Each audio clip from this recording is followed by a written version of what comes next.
ब्रह्मा जी ने कहा, हे नारद, जब यह समाचार दीक्षित के पुत्र को मिला तो वह गृह त्याग कर कहीं दूर जाकर अपने भविष्य की चिंता करने लगा। कभी माता की ममता का स्मरण, कभी पिता की धर्मज्ञता और कभी अपनी मूर्खता पर पश्चाताप करने लगा। निदान भूख प्यास से पीड़ित संध्या के समय एक शिव मंदिर के पास जाकर बैठ गया, जहां शिवरात्रि के व्रत में शिवजी के भक्त पूजन हेतु सपरिवार समस्त सामग्रियों से युक्त होकर आए। जब वह सब प्रकार की शिव की पूजा कर चुके और घर से लाए हुए पकवान आदि चढ़ाकर किंचित विश्राम करने लगे तो उनकी आंखों में झपकी आते आते यज्ञदत्त का पुत्र धीरे से उठकर मंदिर में प्रवेश कर गया और जो कुछ भोग चढ़ा था सब लेकर चंपत हो गया।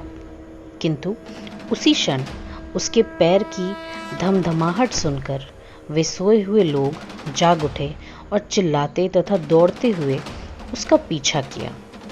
नगर के लोगों ने भी उसे खदेड़ा और नगर के रक्षकों ने तो उस भागते हुए को ऐसा मारा कि वह क्षण भर में ही अंधा हो गया। अभी तक उसने उस नैवेद्य को खाया भी नहीं था कि इतने में यमदूतों ने आकर उसे बांध लिया। परंतु ज्यों ही वे उसे ले जाना चाहते थे कि दिव्य विमान पर बैठे हुए शूलधारी शिवजी के पार्षद भी उसे लेने के लिए वहां आ गए और बोले कि हे यमराज के गणों, अब इस परम धर्मात्मा ब्राह्मण को छोड़ दो, क्योंकि इसमें कोई पाप शेष नहीं रहा। यम के दूतों ने शिवजी के पार्षदों को नमस्कार कर कहा, नहीं, आप नहीं जानते, यह बड़ा पापी है। यह देखो, इसने शिवजी का निर्माल्य भी चुराया है। शिव निर्माल्य के भक्षक और उल्लंघन करने वाले को तो छूने से भी पाप लगता है, परंतु धर्म की जैसी जानकारी आप सबको है वैसी हम सबको नहीं है। अतएव यदि इसमें कुछ धर्म का लेश हो तो हमें भी सुनाइए। तब शिव के किंकरों ने उन पार्षदों से कहा कि हे यमदूतों, इस यज्ञदत्त के पुत्र ने जहां बहुत से पाप किए हैं, वहीं इसने पाप रहित धर्म भी किए हैं। जैसे लिंग के सिर पर गिरती हुई दीपक की छाया का इसने निवारण किया और रात्रि में इसने अपना वस्त्र फाड़कर दीपक में बत्ती डाली। प्रसंगवश इसने शिव पुराण का श्रवण किया तथा व्रत रखकर इसने शिवजी की पूजा का दर्शन किया। स्थिर चित्त से द्वार पर बैठा रहा। इस कारण यह अभी हमारे साथ शिवलोक को जाएगा और कुछ दिनों तक वहां रहेगा। फिर पाप रहित होकर यह कलिंग देश का राजा होगा। तुम लोग प्रसन्न हो अपने लोक को जाओ। ब्रह्मा जी कहते हैं कि यह सुनकर यम के दूत जहां से आए थे वहीं अपने लोक को चले गए। ब्राह्मण शिवगणों द्वारा शिवलोक को गया और वहां शिव पार्वती की सेवा से लौटकर कलिंग देश का राजा हुआ। वहां उसका नाम अरिंदम पड़ा। उसने अपने राज्य में शिव भक्ति का अच्छा प्रचार और प्रसार किया। शिव मंदिर में रत्नों के दीपक जलाते रहने से वह अलकापति हुआ। शिवजी की थोड़ी भी सेवा बहुत फलदायक हुई। यज्ञदत्त के पुत्र गुणनिधि का यह चरित्र जो सुनेगा उसकी सब कामनाएं पूर्ण होगी और उसे बड़ा संतोष प्राप्त होगा। हे ऋषियों, अब जिस प्रकार देवताओं के शिरोमणि शिवजी ने कुबेर से मित्रता की, वह आख्यान भी सुनो। ब्रह्मा जी ने कहा, जब मेरा पहला पद्म कल्प हुआ था तब उसमें मेरे मानस पुत्र पुलस्त से विश्वा का जन्म हुआ। उसके एक वैश्वन नाम का पुत्र हुआ। उसने उग्र तप द्वारा शंकर जी की आराधना की। उस समय मेघवाहन कल्प प्रारंभ हुआ था। शंकर जी प्रकट होकर उसे साक्षात दर्शन देने आए तो उसने कहा, हे शिव जी, आपके अपरिमित तेज से मेरे नेत्र बंद हो गए हैं, अतः अपने चरण कमलों के दर्शन की सामर्थ्य मेरे नेत्रों को दीजिए। यह यज्ञदत्त का ही पुत्र था जो कि शिवजी की सेवा से अलकापुरी में आकर राजा हुआ था, परंतु जब उसने शिवजी के साथ पार्वती जी को देखा तो उनके प्रति उसने क्रूर दृष्टि की।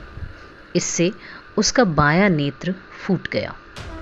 शिवजी ने पार्वती जी से कहा, यह तुम्हारा पुत्र है, तुम्हें क्रूर दृष्टि से नहीं देखता है, किंतु तुम्हारी तपस्या की प्रशंसा करता है, अतः मैं इसे निधियों का स्वामी बनाता हूँ, यह गुह्यकों का ईश्वर होगा। ऐसा कहकर शिवजी ने उसे धनपति बना दिया और पुनः उमा से मिलाकर यह कह दिया कि आओ, यह तुम्हारी माता है, इनके चरणों में प्रसन्न चित्त से प्रणाम करो। फिर उमा से कहा कि हे देवेशी, हे तपस्विनी, इस अपने अंगद पुत्र पर प्रसन्न हो। तब जगदम्बा पार्वती प्रसन्न हो यज्ञदत्त के उस पुत्र से बोली, हे वत्स, तुम्हारी शिवजी में सर्वदा निर्मल भक्ति होए, परंतु तुम्हें जो अपने बाएं नेत्र से तिरछे होकर मुझे देखा है, इससे तुम्हारा बायां नेत्र तो नहीं रहेगा, किंतु देव देव ने तुमको वर दिया है, उसके अनुसार तुम कुबेर बनकर रहो। फिर तो महादेव जी ने उसे वैश्वेश्वर नामक स्थान में कुबेर बनाकर प्रवेश करा दिया और स्वयं उसकी अलकापुरी नामक महानगरी के समीप में ही अपना कैलाश नामक स्थान नियत किया। ब्रह्मा जी बोले, हे नारद, अब तुम वह आख्यान सुनो जिस प्रकार कुबेर कैलाश पर्वत पर तप करने आया और उसके तपोबल से शिवजी वहां पहुंचे।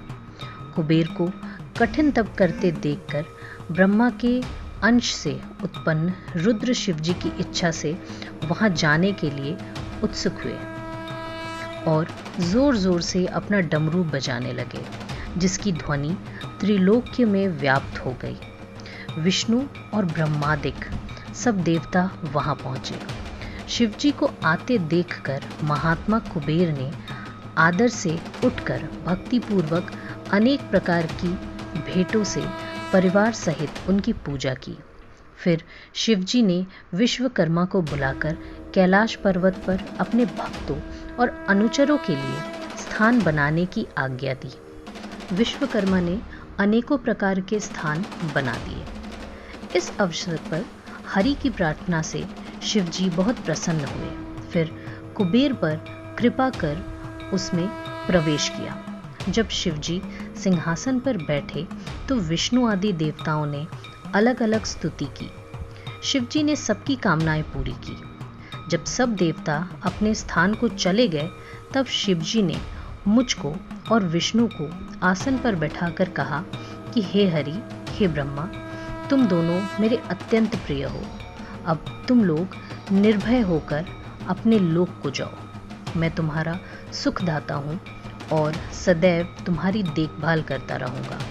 हम दोनों अपने अपने स्थान को चले आए। उसी समय प्रसन्न होकर शिवजी ने कुबेर के पास आकर उनका हाथ पकड़कर कहा कि हे मित्र, मैं तुम्हारी मित्रता के वशीभूत हूँ। तुम भी अपने स्थान को जाओ। शिवजी कैलाश पर अपने गणों सहित ध्यान में तत्पर हो निवास करने लगे। परमेश्वर शिव ने फिर दक्ष की पत्नी से उत्पन्न सती से विवाह किया। हे मुनियों, यह रुद्र अवतार और शिवजी का कैलाश पर आगमन तथा उनकी कुबेर के साथ मित्रता मैंने वर्णन की। अब उनकी वह लोक लीलाएं वर्णन करूंगा जो सर्व काम फलदायक हैं। जो इस कथा को शांत चित्त से पढ़ेगा और सुनेगा, उसे संसार में सब भोगों की प्राप्ति होगी तथा मुक्ति प्राप्त होगी। इस प्रकार शिव महापुराण के रुद्र संहिता का प्रथम सृष्टि खंड समाप्त होता है।